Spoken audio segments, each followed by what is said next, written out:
Good morning, everyone, and thank you for joining us for TransLink's annual general meeting today. My name is Lorraine Cunningham, and I am the chair of TransLink's board of directors, and I'm very honored to represent them here today. I'd like to start by saying that we respect the Indigenous nations within the Metro Vancouver area and acknowledge all First Nations, Inuit, and Métis peoples for their continued resilience, sustainable stewardship, and as active members of the community for generations to come. We recognize that in planning and managing the region's transportation system, we have a role to play in supporting reconciliation with the Indigenous peoples. June is National Indigenous History Month and an important time to honor and celebrate the diverse societal contributions, traditions, and cultures of the First Nations, Inuit, and Métis peoples across the country. You may have noticed that many of our board members have added a virtual background to our screen today, and that art is created by a Musqueam artist, Gracie Yulu, and we're very happy to have that as our background today. In 2022, we made some important mindful steps forward in our journey towards reconciliation. We adopted our new Indigenous Relations Vision Statement and Guiding Principles, which are a vital first step towards the development of an Indigenous relations framework, ensuring a variety of perspectives that inform current and future decision-making. There's also ongoing work by many departments, for example, to bring transportation options to Indigenous lands, increase procurement opportunities, and we continue to feature more art on our system to help tell Indigenous stories in an accessible way, all while enhancing the cultural vitality of our stations and infrastructure.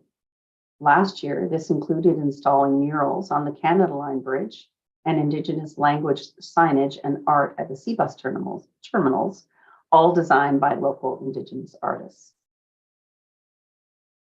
Now, today we are gathered to reflect on 2022, a year where we made strides in important spaces like climate and customer experience and laid the foundation for future transportation in this region. I'd like to recognize, first of all, my fellow board members who are joining us today for this virtual AGM. We have Mayor Malcolm Brody, Jennifer Chan, Parj Dhaliwal, Karen Horcher, Mayor Mike Hurley, Tracy Reddies, Andrea Reimer, Andy Ross, Harpinder Sandhu, Alan Seckel, and Mayor Brad West.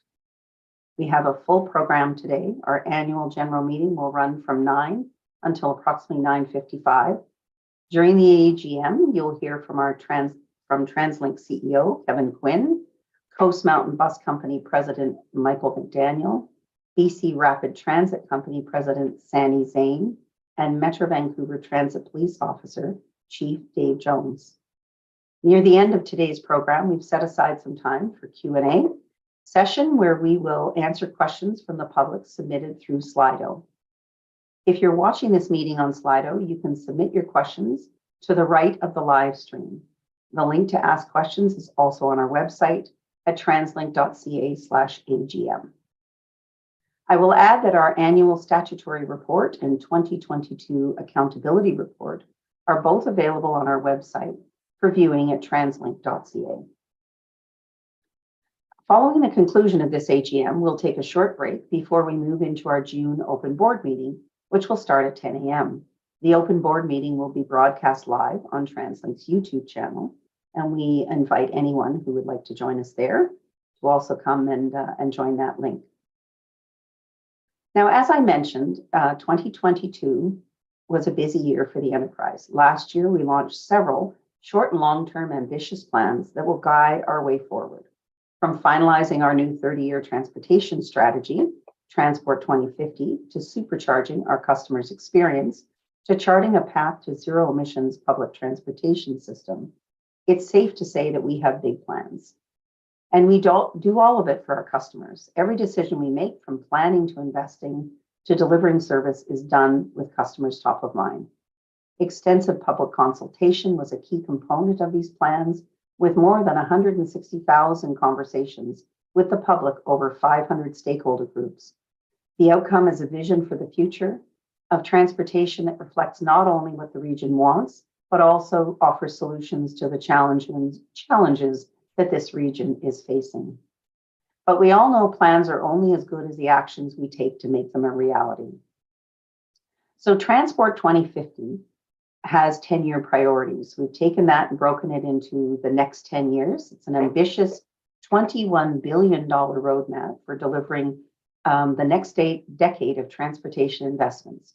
Through this bold plan of action, we're going to make it more convenient, reliable, safe, comfortable, affordable, and sustainable to choose transit. We call it our Access for Everyone plan because that's exactly what we're striving to do. Now, speaking of sustainability, we also launched our Climate Action Plan, which focuses on the specific actions we'll take over the next 3 years to address the climate crisis and work towards the goals set out in our Climate Action Strategy. While only 1% of greenhouse gas emissions come from public transit, we know it's important to do our part to combat climate change. We already are on the path to net zero emissions by 2050 and a 45% reduction in greenhouse gases by 2030. Given recent weather events, it's crucial that we create a climate resilient and sustainable system throughout Metro Vancouver. And transit is more than just to and from. Your experience on the system is very important to us. And in 2022, we brought excitement back to our customers' commutes. Through our customer experience plan, we've already launched several campaigns to add some fun to your journey. From award-winning Tap to Win campaign, to having Cirque du Soleil performers on the system, to featuring talented artists through our Art Moves program, we've been bringing smiles to our customers' faces while making all the difference, which makes all the difference. And with the help of our community transit volunteers, our goal is to help our customers feel welcomed and supported along the way. This is what builds communities. In the theme of access for everyone at TransLink, we play a critical role in making our region more accessible, striving to make it easier for people of all ages and abilities to connect to the people and places that matter most. In 2022, we made several accessible improvements to our system, including improving our service alert system so that customers can get real-time information about access to issues around escalators, elevators, and station entrances. We know that to deliver in our strategic priorities, TransLink and its operating companies must offer services and systems that exceed customers' expectations now and into the future. This includes the bus, the C-Bus, the SkyTrain, West Coast Express, and Handy Dart services, as well as the infrastructure for roads, bridges, bike parkades, and active transportation infrastructure to support cycling and walking. As we look forward, TransLink will continue to deliver exceptional service to our region and will remain responsive to our ever-changing environment. Throughout it all, our employees continue to work tirelessly to connect customers with all the people and places that matter most to them, and I want to extend my thanks for all their efforts. Now, I'd like to turn it over to our first speaker of the day, TransLink CEO Kevin Quinn. Over to you, Kevin.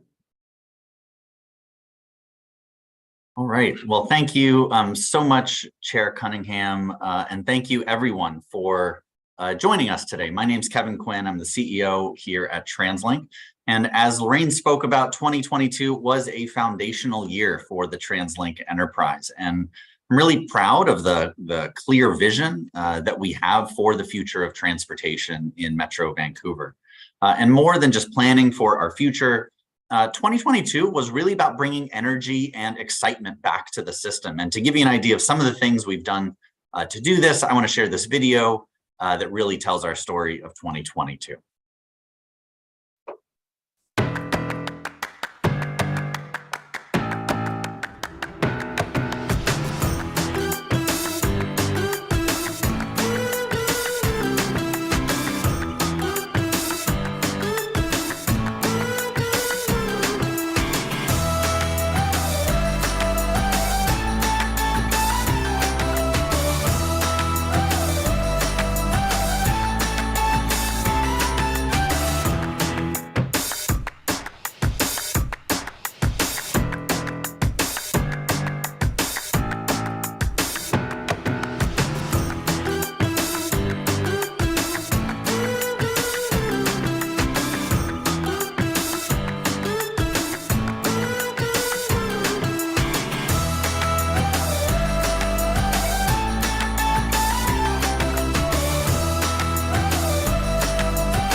Well, as you can see in the video, we've been busy. Last year, we brought a lot of fun back to the system with big unveilings and entertainment, all while keeping the region moving safely and moving reliably. We really focused on reconnecting, reinvesting, and rebalancing the enterprise as we moved away from the pandemic and found our new normal. And together, we accomplished a lot. CNBC delivered 5.4 million service hours, traveling over 100,000 kilometers across bus and sea bus. SkyTrain also traveled far, nearly 48 million kilometers in total. Impressively, we saw over 99% service delivery across both SkyTrain and West Coast Express. Transit Police had over 4,800 customer conversations through their 877777 text line. And at TransLink, we committed funding to 53 cycling projects in the region, demonstrating our commitment to active transportation. Next slide, please. In 2022, we saw an impressive 48% increase in ridership over 2021 levels. And by fall 2022, our ridership recovery surpassed 80% of pre-pandemic levels, the first transit agency in Canada and the US to do so. Next slide, please. Now, 400,000 different people are using our system every day, which is comparable to the number of customers we had in 2019 prior to the pandemic. And as customers adjust to their new normal, we're seeing changing travel patterns, such as customers who used to take transit to commute 5 days a week are now only doing that trip 2 or 3 days a week. That recovery is welcome news, but it also brings challenges. Next slide, please. With extremely high year-over-year ridership growth exceeding 20% in every part of the region, our system is once again grappling with overcrowding in many areas, similar to what we were experiencing before the pandemic. In the afternoon peak, for example, 1/3 of bus trips in Vancouver and 1/4 of bus trips in Surrey and Langley are overcrowded. We've been reallocating service, including a 12% increase in service in the Surrey and Langley areas. However, opportunities to reduce overcrowding through reallocation will be limited into the fall and beyond as a result of rates of recovery across the system. And with 50,000 people moving to the region each year, this issue will only compound. It's clear that we must invest in the expansion of our transit system fast to meet this growing demand. Next slide, please. One way that we're exploring new revenue sources and maximizing our investments in our plans is through transit-oriented development. We want to create complete communities where people can live, work, and play, supported by transportation choices in each neighborhood. And this means higher density, mixed-use development around frequent transit stops and stations. And we expect this kind of development to be concentrated along the frequent transit network, particularly south of the Fraser. We aim to make these places feel more vibrant and alive, brimming with economic and cultural activity. And that's why we're breaking new ground, quite literally, with our real estate development program, which enables us to build residential, commercial, industrial, and mixed-use developments on TransLink-owned properties, typically within 400 meters of transit service. The idea is to create new destinations, raise revenues to reinvest in transit, and encourage more people to travel sustainably. We'll continue to work closely with municipalities and the business community to maximize the benefit of redeveloping these areas. Next slide, please. Another way we're promoting transit-oriented development is through our Compass for Developments initiative, which enables developers to subsidize transit for residents and workers in buildings already established near SkyTrain stations. Last year, TransLink partnered with PCI Developments to study the impacts of subsidized transit for people who live or work in King George Hub, a development just steps away from the King George SkyTrain station in Surrey. And today, I'm pleased to announce that we have new results from this study, which really proves that developer-granted subsidies lead to higher ridership from people living or working near SkyTrain. PCI gave 300 residents and workers subsidized transit passes, and we measured their travel patterns to see how the subsidy impacted their travel behavior over a 3-month period. Prior to the subsidy, 82% of participants took transit at least 2 days or more. And during the 3-month pilot, that number went up to 92%, a 10% increase. Imagine what that impact could be on a broader scale. If developers subsidize transit for renters or workers in their developments near SkyTrain, we can boost sustainable transportation use, lower car dependency, and generate new revenue for transit services independent from taxes. Some municipalities already allow developers to meet sustainability requirements by subsidizing transit for renters and workers. And with these impressive results, we'll be working to create incentives for more municipalities to do the same. Next slide, please. Responding to the climate emergency is a priority for us at TransLink and has continued to be a focus for 2023. We know it's something our customers care about too. And in fact, 1/3 of our customers already ride carbon-free on SkyTrain, battery electric, and trolley electric buses. One of the most impactful changes we can make in our business is to transition our fleet to zero emissions. This is a key target in our climate action plan that we launched last year. In 2023 alone, we're introducing 15 new battery electric buses, which will reduce greenhouse gas emissions by over 1,000 tons annually once all 15 buses are in operation. And this fleet transition is a critical step towards achieving climate targets. By 2030, we'll have more than 400 new battery electric buses and completely transition to a zero emission bus fleet by 2040. And this will help ensure we meet our goal of net zero greenhouse gas emissions across our entire operations by 2050. Next slide, please. As Lorraine mentioned earlier, last year we introduced our new Customer Experience Action Plan.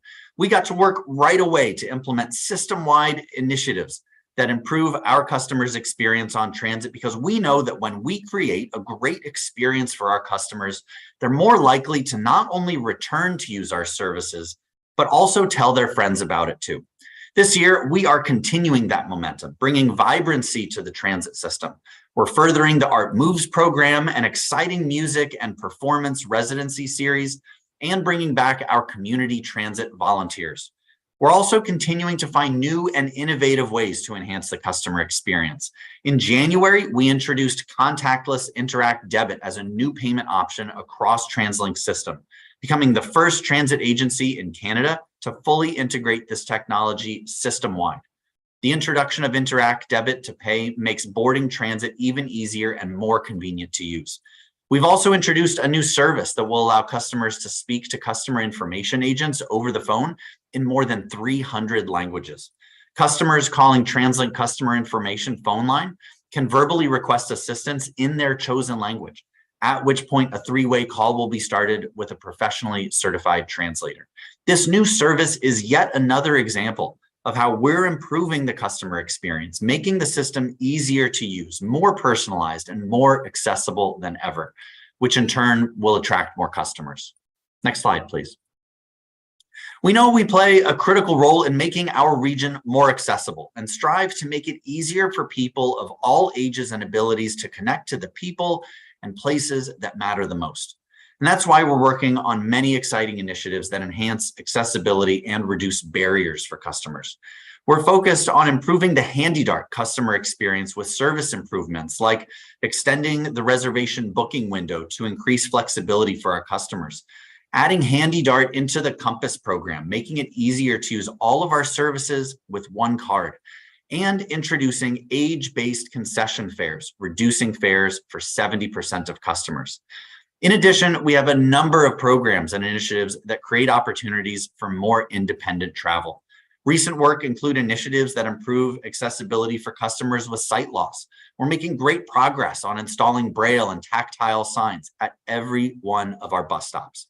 We're testing a wayfinding technology pilot and are currently gathering user feedback. And we've installed tactile walking surface indicators at bus stops and bays on TransLink owned and leased property. As you can see, we've been making great strides to make our system more accessible by all, but by no means are we done. We'll continue to work to ensure we have a highly accessible, inclusive, and safe system that welcomes all members of our diverse communities to transit.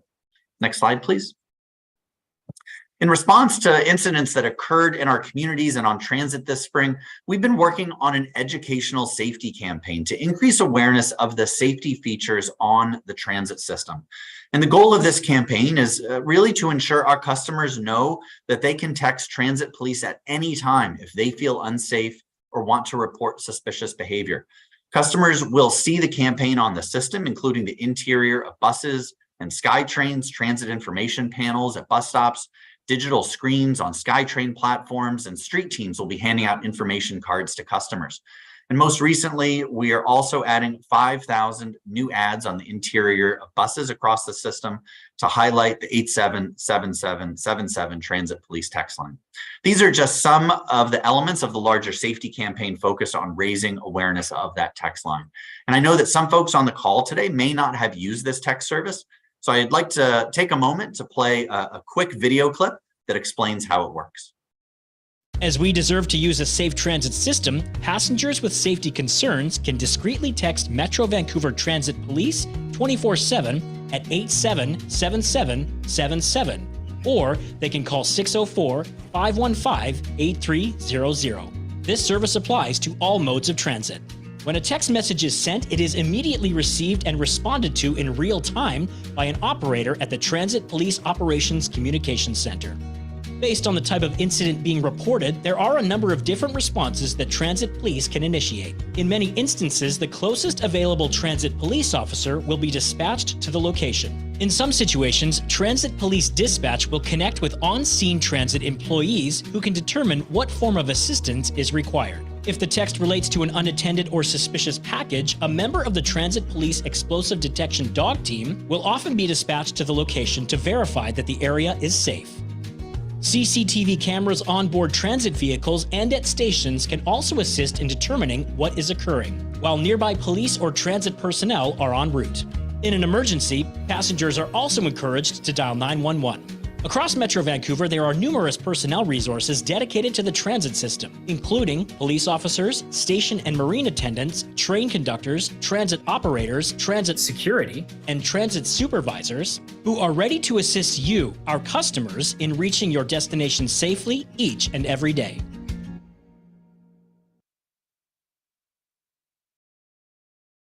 I hope that that video really helped explain what it's like to reach out for assistance on the transit system when you need it. I want to note that our transit police is also recruiting 24 community safety officers by the end of 2023 to deliver a community-focused approach to keeping transit safe. And the first 12 officers are currently in the process of being onboarded just a few weeks ago, and Transit Police's first CSO just a few weeks ago, Transit Police's first CSO was officially sworn in. The safety of our customers and employees is our top priority. And the fact is, everyone has a right to feel safe on the system. And should you ever feel unsafe, please don't hesitate to text Transit Police at 877777, or in an emergency, call 911. Next slide, please. Looking ahead to the rest of 2023 and beyond, we are focused on delivering for our customers today, tomorrow, and together. And that means ensuring we provide a safe and reliable service and an outstanding customer experience to those who use the system every day.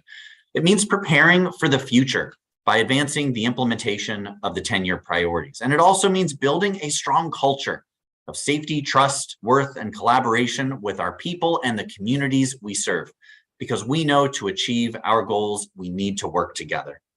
In closing, I want to recognize and thank our employees across the enterprise who make it all happen, who are responsible for driving our buses, for maintaining our trains, and for keeping our system safe. A huge thank you to each and every one of them for their passion, for their hard work, and their dedication. Now, I'd like to pass it over to our operating companies to share what they're doing to deliver for our customers today, tomorrow, and together. And first, I'd like to introduce Mike McDaniel, President and General Manager of Coast Mountain Bus Company. Over to you, Mike. Thank you, Kevin. Good morning, everyone.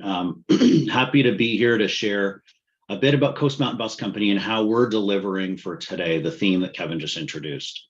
And for those of you watching right now, if you've been out and about, there's a pretty good chance you've seen how CMBC is delivering bus service and C-Bus service today. Next slide, please. Maybe you saw or used one of our more than 8,200 plus bus stops, each with a unique sign, and as Kevin just mentioned, braille and tactile sign as well. Or maybe you saw or rode on one of our buses on one of the 229 bus routes that we serve. The next slide, please. Now, you may already know this, but no other group within the TransLink enterprises delivers more of today's transit service than CNBC does. In fact, every day at peak service, we have about 1,500 buses on the road. Weekly, we drive about 2 million kilometers and have about 4.5 million customer boardings. This level of service is not possible without our 3,700 bus operators behind the wheel and our 1,000 maintenance staff that keep buses running smoothly every day. And of course, our other frontline staff, from our transit security officers, and of course, our customer information agents, answering phones and keeping customers informed about what's happening today via Twitter, screens on SkyTrain platforms, and other channels. Our behind the scenes players, such as our control center employees we call TCOM, our depot staff, among others, are just as important as those that you as a customer see our frontline staff out on the system. It's the perfect choreography of our service, and it's amazing, and it's happening right now as we're in this meeting. It's happening today. Next slide, please. Now, the theme of my presentation is delivering for today, one of the new corporate priorities that Kevin just introduced. I would say, being a bit cheeky, that this fits CNBC to a T. A timely example of this is the corridor management model, which our operations team has integrated into our daily bus service. Corridor deployment includes the TCOM and transit supervisor teams monitoring bus routes along specific corridors, making real-time adjustments to a variety of things for on-time performance, signage, bus bunching, bus loads, canceled service, overcrowding, to mention a few, and of course also safety and visibility. These nimble adjustments mean that buses are able to keep closer to their posted schedule. Now, in these corridors, we've seen improvements in service reliability and customer experience, but we've also seen improvements in the day-to-day lives of our transit operators as well, which is very important to us. With other staff, I recently had an opportunity to do a ride along with a few of our transit supervisors to see all of this in real time, and I can tell you it was very impressive. Next slide, please. So another part of our secret here about CNBC keeping a high level of service is our road services. Established in 2009, just before the Winter Olympics, Road Services is a 12-person team of commercial transport mechanics out in the system and who are dispatched to help with mechanical issues on the road. So whether it's a flat tire, doors not working properly, broken mirrors, destination sign problems, or whatever, they're there to help. On average, they perform more than 100 repairs per day, keeping all of those 100 buses on the road and avoiding it becoming a canceled bus. Next slide, please. So switching here to our customer information team at CNBC, who actually handles all customer inquiries throughout the TransLink's system, ensuring customers are aware of what's happening today on the system. Per month, they receive about 50,000 calls and send about 6,000 alerts. They post tweets and respond to Twitter questions all day, every day, usually sending about 2,000 tweets per month. Kevin mentioned this, but I wanted to reiterate, customer information just launched a translation service for non-English speakers. And so all of those calls that are coming in now have the opportunity for non-English speakers to converse with our CI clerks in more than 300 languages. It's a new service, but it's gaining traction, and it's great to see that come to our system. Next slide, please. And finally, the real strength that powers our ability to deliver today is, of course, our people. Their dedication and commitment to their job is second to none, and we are all focused on supporting what they do, nurturing and maintaining their engagement, health, development, and recognizing their hard work and dedication.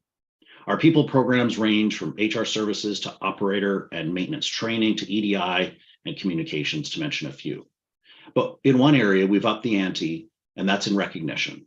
We've developed a recognition program that finds our staff in the system to recognize them where they work. A group of employees called Team CNBC receives nominations from across our organization, from all of our staff. And if a given set of criteria is met, the nominated employee gets a surprise visit from our Team CNBC in the middle of their workday. They're given a certificate, a gift, and a pat on the back and a handshake or two. You see here on the screen a team of our Team CNBC members surprising Clive McKean one of our transit operators, recognized under our customer and people categories. This is just one of the ways that we clearly are showing our employees how much they are appreciated, and they are. Next slide, please. So that concludes my presentation. I would like to now turn it over to Sani Zain, President and General Manager of BC Rapid Transit Company. Sani? Thank you, Mike. Very pleased to be with you this morning. I want to start by thanking all our customers on SkyTrain, Canada Line, and West Coast Express. Every single month, we are recording more than 12 million boardings on the Expo and Millennium Line, Canada Line, and West Coast. I want to thank each and every one of our customers for making us part of your day. We strive every day to provide excellent, safe, reliable service, and that will continue. I also want to thank the 1,200 employees of BCRTC who make it all possible. We will be nothing without our people, and our people are at the core of our business and the service that we provide. Next slide, please. I will focus my segment of this morning's presentation on delivering tomorrow. It's an incredibly exciting time at SkyTrain. We have a growth program which will see us provide more service to more people in more areas of our region. We'll be extending service, adding more trains, building new facilities to achieve better reliability and safety, and become a greater part of this region's growth. Next slide, please. This all starts with expanding our system to provide more service. Thanks to contributions from all levels of government, we are expanding SkyTrain to reach more communities and more places to provide more excellent transit service. Under construction as we speak is the Broadway subway project extending the Millennium Line. Soon to come will be construction for the Surrey-Langley SkyTrain in the south of the Fraser River. In total, those two projects alone will add 22 kilometers more service, 14 new stations, and numerous more escalators and elevators on the system. This represents a 36% growth in SkyTrain just in the coming 10 years or so. This is a remarkable pace of growth that we haven't seen before, and we're really thrilled and excited to be delivering this expansion. Next slide, please. This can only be made possible with modernizing and expanding our fleet. And so we're really excited to be welcoming the latest addition to our SkyTrain fleet, what we call the Mark V, which is a modern 5-car train. We have on order 205 cars representing 41 trains. We're really excited that the first one of these will be arriving later this year to start testing and commissioning, and we will provide service on the new trains starting in 2024 as they pass their inspections. Once we have this new fleet in service, it represents a more than 40% increase in passenger capacity. These are more comfortable trains, longer trains, and providing more amenities for our customers. Next slide, please.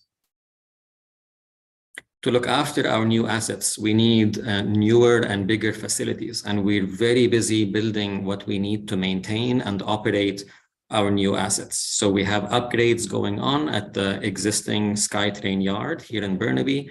We are building a new control center, a bigger, better building to allow us to control the system with more modern control facilities. We're building several new yards for our maintenance and operations folks to have more space to be able to maintain the system better.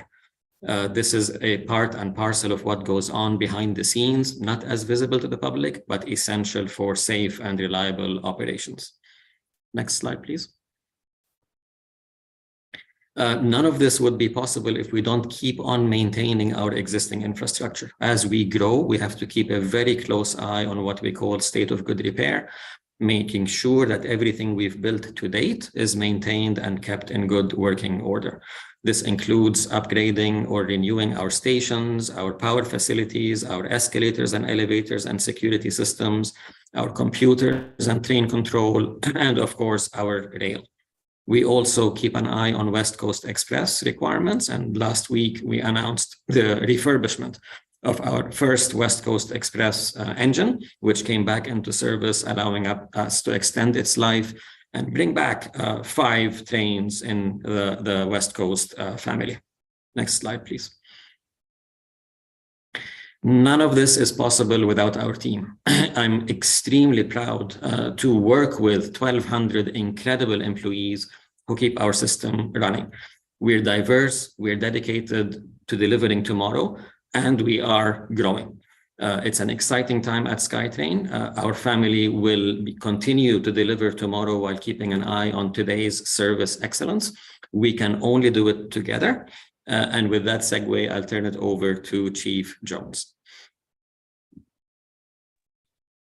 Thanks, Annie, and thanks to everyone who's joined us here today on today's annual general meeting reports that we're able to provide.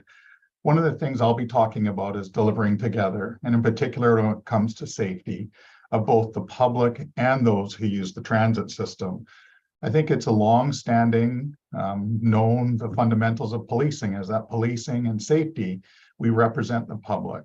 In other words, we're part of it, and we're part of both what the public wants to expect from us and what we need to deliver. Next slide. So with it, safety is a priority. Safety both from the actual safety and responding to incidents and that of the reputation and perceptions that are sometimes created. This isn't done in a vacuum where it's only one group and responsibility just falls towards the transit police. Delivering together in a safe manner is a cross-section of everybody, starting with the public, who are our eyes and ears and do a lot of reporting and indicate things to us of concern or events that are happening and allow us to draw our attention and resources to deploy to that area. But it's not just ourselves here in transit. When we think of it, we are, and Kevin has mentioned, we're recently introducing the Community Safety Officer program. This is another set of eyes and ears that will be added into the transit police that will assist ourselves with what we'll call lower levels of incidents, public events, community education, and allow police officers to focus their attention on crime-related matters as they occur. But in addition to that, when you look throughout the system, there are a lot of other people who provide and are very active in providing safety, from whether it be operators, marine operators, bus drivers, transit security, other staff, station attendants, candle line attendants, and volunteers. There are many sets of eyes and ears throughout the system that are there, in effect, making your journey that most people find you're never alone as you travel throughout the transit system. Next slide. Well, I mentioned that we do this with staff. In addition to that, there is a great relationship between our jurisdictional partners and other police agencies. Transit police and the transit systems cross 22 different communities, making it a very unique, as certain incidents can traverse from one area of our region into another, often leading to sometimes the need for someone to bring it all together, which will be the transit police. Together and working with our jurisdictional partners, we work on matters such as education, outreach, providing visibility, addressing serious incidents collaboratively and together. And as the region has changed and ourselves see, approximately 80% of what policing in Canada does today addresses matters of what we call are not criminal behavior.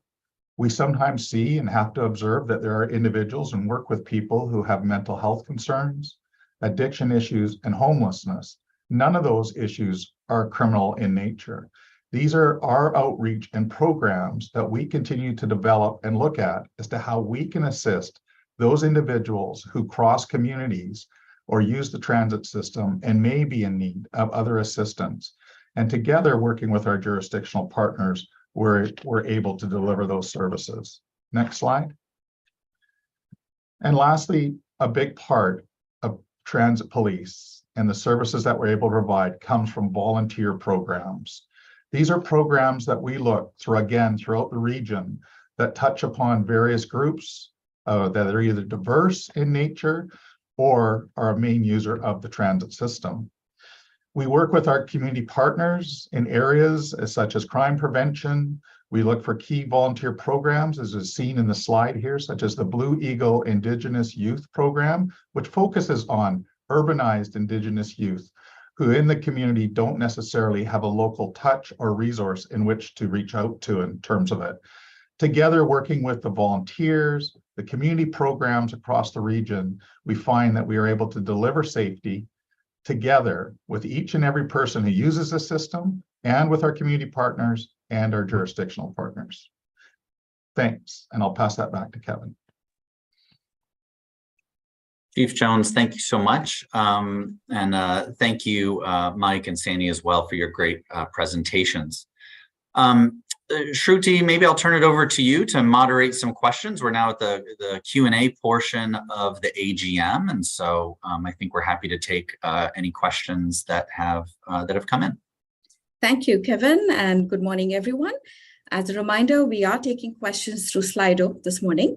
If you're watching this event through Slido, you will see the Q&A box on the right-hand side of your screen, or you can visit slido.com and enter the event code #AGM. We have received several questions already via Slido, and we'll try to get to as many as possible in the time that we have. I will read them out and direct them to the person best suited to answer them. So let's get started. We have many questions. We will begin with Kevin, perhaps you'd like to take this. Surrey buses are quite crowded. What is your plan to improve transit service in Surrey? Kevin.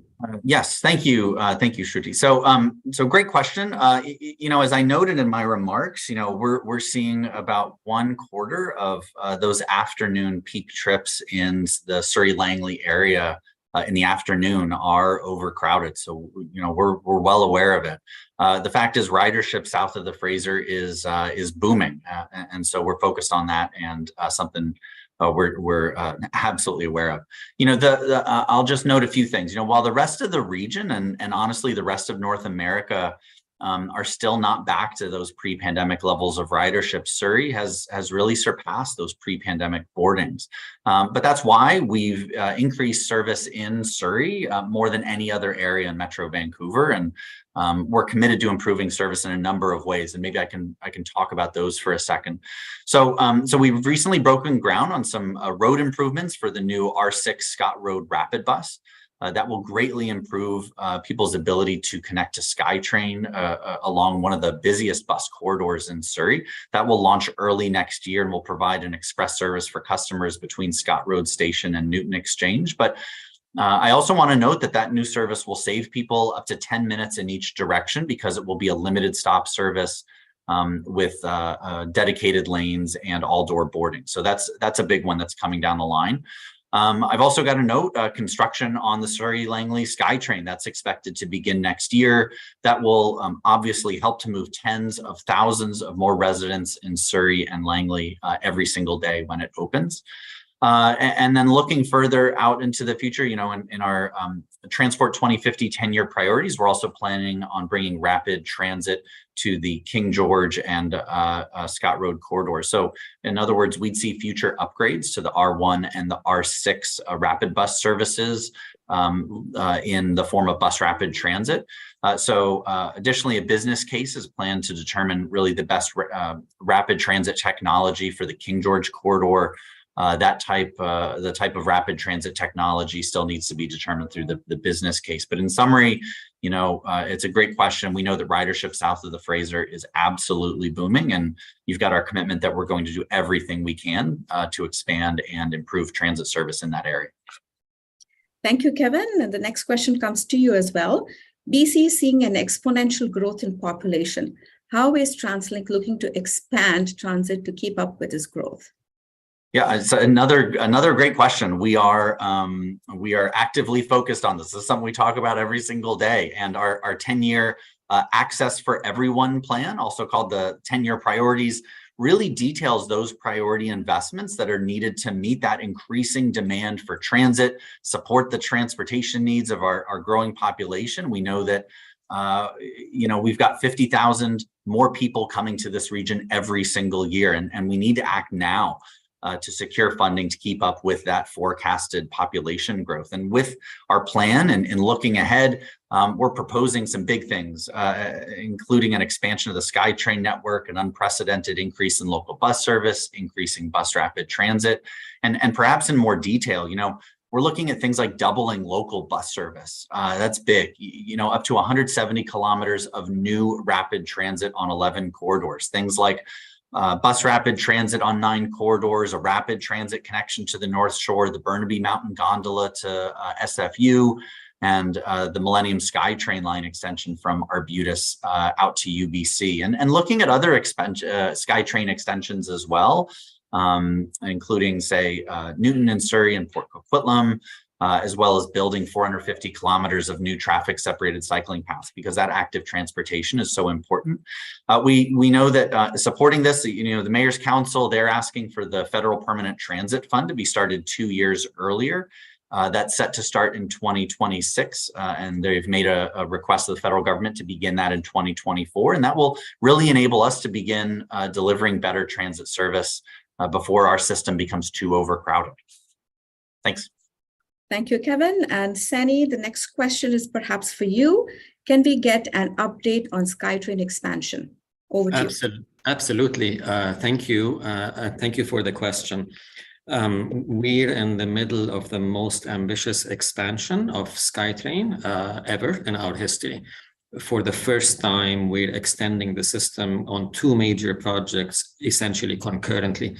And we'd like to thank our partners in the province of British Columbia. Both expansion projects are being delivered by the province. Of course, we work very closely with them, but both projects are on track. I'll provide some details on each. The Broadway subway project is under construction and on track to be delivered in the first half of 2026. That will extend the system from VCC Clark to Arbutus and serve that essential Broadway corridor, including Vancouver Hospital and the City Hall area, and really the second busiest employment center in the province, will now get much better SkyTrain service. So looking forward to that. Construction, I understand, is going well, and 2026 should see the opening of that line. The Surrey-Langley SkyTrain will take us from King George Station all the way to Langley City, approximately 16 kilometers. That project is now in the selection of the contractor stage. So we understand the province is working to select the team that will be building that project with the expected opening in the 2028-2029 timeframe. And of course, we're working very closely with the province as we extend south of the Fraser, as Kevin just said, a rapidly growing part of the region. And we're very excited to be bringing more SkyTrain to that part. Thank you, Sani. And we have a question on battery electric buses. The question is, what was the decision process for choosing battery electric buses versus electric trolley buses? Kevin, perhaps you can take this one. Sure. Thanks, Shruti. So let's see. The answer to this really lies in the overhead infrastructure that's needed for the trolleys. The fact is they are an incredibly important staple of our system, currently celebrating their, I think, 75th year in service, which is pretty incredible.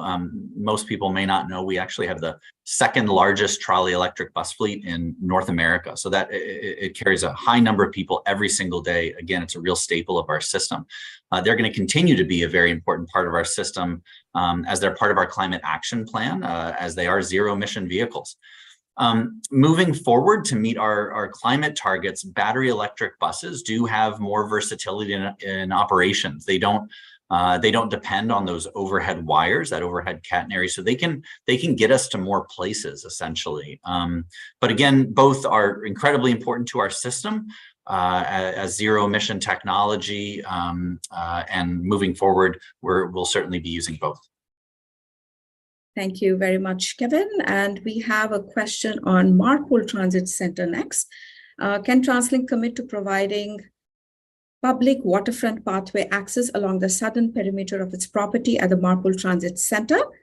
Can you take this one and give us an update on Marpole Transit Center, Kevin? Yeah, thank you, Shruti. Certainly happy to provide an update on this project. So for those that may not know, we are in the process of revitalizing an old sawmill site in Marpole with a brand new transit center that's focused on our battery electric buses that I just talked about. And this new location is really quite pivotal as we progress a pretty ambitious sustainability agenda and work towards lowering our greenhouse gas emissions. And once complete, the Marpole Transit Center will be able to house over 300 battery electric buses. And those buses will save around 21,000 tons of greenhouse gas emissions every single year compared to conventional diesel buses. So it's a really important site from a regional perspective as we're looking to advance those climate goals. As it relates to the project, we're following all the usual planning and permitting processes, of course, as the project progresses, and that includes producing environmental reports. Those are currently being reviewed by various government agencies.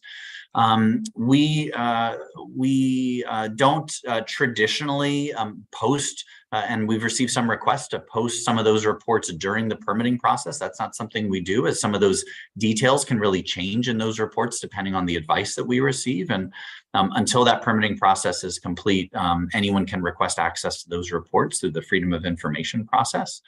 I want to note that we've received really good feedback from the Marpole community over the past few years. I really appreciate the feedback we've received from them, and through community meetings and correspondence, we have heard this loud and clear for a desire for plans to include public space along the Fraser River. And I'm pleased to share that our current plans do include an allowance for a nature trail along the water. That trail requires collaboration and approval from the City of Vancouver and the Musqueam First Nation, but we're absolutely committed to continue working with our partners to advance this really important project, which again will be of significant benefit for the entire region. Thank you so much, Kevin. And this brings us to the end of the Q&A. I'm afraid we are out of time. Thank you, everyone, for your questions, and apologies to those that we couldn't get to. A full recording of this meeting will be available on our YouTube channel later today. We thank you all for joining us for our virtual AGM and welcome you to join us in just a few minutes for our June open board meeting, which begins at 10 a.m.